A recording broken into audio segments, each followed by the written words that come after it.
ትዳር ውስጥ ፍቅር እየቀዘቀዘ ወይንም እየጠፋ መሆኑን የሚያሳዩ ምልክቶች ብዙ ጊዜ ቀስ በቀስ ነው የሚከሰቱት። እነዚህን ነጥቦች ማወቅ መፍትሄ ለመፈለግ ወይንም ውሳኔ ለመወሰን ይረዳል። ዋና ዋና መገለጫዎችን በዛሬው ቪዲዮ እንመለከታለን። ለቻናላችን አዲስ ከሆናችሁ ሰብስክራይብ ማድረግ እንዳትረሱ። ቪዲዮ እንደምትወዱት ስለማልጠራጠር ላይክ በማድረግ ጀምሩ። ወደ ቪዲዮ።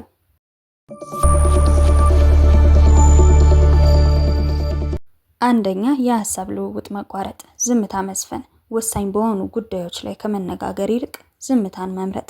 ላዩን ብቻ ማውራት፣ ስለ ስሜት ወይንም ስለ ወደፊት ተስፋ ከማውራት ይልቅ ስለ ግሮሰሪ ወይንም ስለ ልጆች ትምህርት ቤት ብቻ ማውራት። ለመነጋገር ፍላጎት ማጣት፣ የትዳር አጋሮ የሚለውን ነገር ለመስማት ትዕግስት ማጣት። ሁለተኛ፣ ስሜታዊ መራራቅ፣ ግድ የለሽነት። ከጭቅጭቅ ይልቅ ምንም ግድ አለመስጠት ይበልጥ አደገኛ ነው። አጋሮ የት ይሁን ምን ያድርግ ምንም ግድ በማይሰጡት ጊዜ ፍቅር እየጠፋ መሆኑን ያሳያል። ብቸኝነት መሰማት፣ አብረው እያሉ ብቸኝነት መሰማት ወይንም ከሰውየው ጋር ከመሆን ይልቅ ብቻሽን ወይንም ብቻህን ለመሆን መምረጥ። ሶስተኛ፣ መከባበር መጥፋት፣ ንቀት፣ አጋርን ማቃለል፣ በሰው ፊት ማሳፈር ወይንም በንግግር መጎንተል፣ ትችት ብቻ ማብዛት፣ የሰውየውን ወይንም የሴትዮዋን መልካም ጎን ጠፍቶ ስህተቱ ብቻ የሚታይበት ደረጃ ላይ መድረስ። አራተኛ፣ አካላዊ ቅርርብ መቀነስ፣ የንክኪ መጥፋት፣ መተቃቀፍ፣ መሳሳም ወይንም እጅ ለእጅ መያያዝ ማቆም፣ የጾታዊ ግንኙነት ፍላጎት ማጣት፣ ግንኙነቱን እንደ ግዴታ ማየት ወይንም ጨርሶ መራቅ ሊሆን ይችላል። አምስተኛ፣ ትኩረትን ወደ ውጭ ማድረግ፣ ጊዜን ሌላ ቦታ ማጥፋት፣ ቤት ላለመግባት ስራ ማብዛት፣ ከጓደኛ ጋር መዋል ወይንም ስልክ ላይ ብቻ መሆን፣ የወደፊት እቅድ ውስጥ አለማካተት፣ ስለ ወደፊት ሲያስቡ አጋሮውን በሐሳቡ ውስጥ አለማስገባት። ስድስተኛ፣ ትንሹ ነገር ትልቅ ግጭት መፍጠሩ፣ የመቻቻል አቅም ማነስ፣ ቀደም ሲል ምንም የማይመስሏችሁ ትንንሽ ስህተቶች ለምሳሌ ሳህን አለማጠብ፣ ልብስ መጣል አሁን ላይ ከፍተኛ ንዴትና ጭቅጭቅ የሚያስነሱ ጉዳዮች ይሆናሉ። የጥፋተኝነትን ፍለጋ፣ በሆነው ባልሆነው አጋርን ተጠያቂ ማድረግና የመወንጀል ዝንባሌ መጨመር።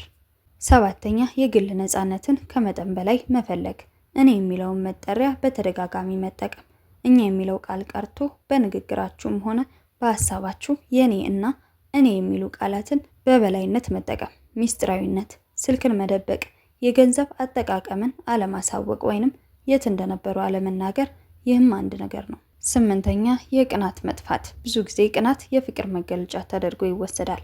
አጋሩ ከሌላ ሰው ጋር ቢቀራረብ ወይንም ትኩረቱን ሌላ ቦታ ቢያደርግ ምንም አይነት ስሜት የማይሰጥሽ ወይንም የማይሰጥህ ከሆነ ያ ሰው በልቦ ውስጥ ያለው ቦታ እየጠበበ መሆኑን ያሳያል። ዘጠነኛ፣ የጋራ ደስታዎች መሟጠጥ፣ አብሮ አለመሳቅ፣ ቀደም ሲል አብራችሁ የምትስቁባቸው ቀልዶች ትርጉም ያጣሉ። አዳዲስ ትዝታዎችን አለመፍጠር፣ ትዳሩ የድሮ ትዝታዎችን ብቻ በማውራት ላይ የተመሰረተ ይሆናል። አሁን ላይ ግን አዳዲስ ነገር የሚባል ነገር የለም። አስረኛ፣ ተስፋ መቁረጥ፣ ለመከራከር እንኳን ፍላጎት ማጣት፣ ብነግረውም አይሰማኝም ወይንም ምንም አይለወጥም በሚል ስሜት ችግሮችን ማውራት ማቆም። ይህ ምልክት ግንኙነቱ የመጨረሻ ደረጃ ላይ መድረሱን ሊያመለክት ይችላል። ስለ መለየት ማለም፣ አጋሮ በሌለበት ህይወቶ ምን ያህል የተሻለ ሊሆን እንደሚችል በተደጋጋሚ ማሰብ። ልብ ልትሉት የሚገባው ነገር እነዚህ ምልክቶች መታየታቸው ትዳሩ የግድ አብቅቷል ማለት ላይሆን ይችላል።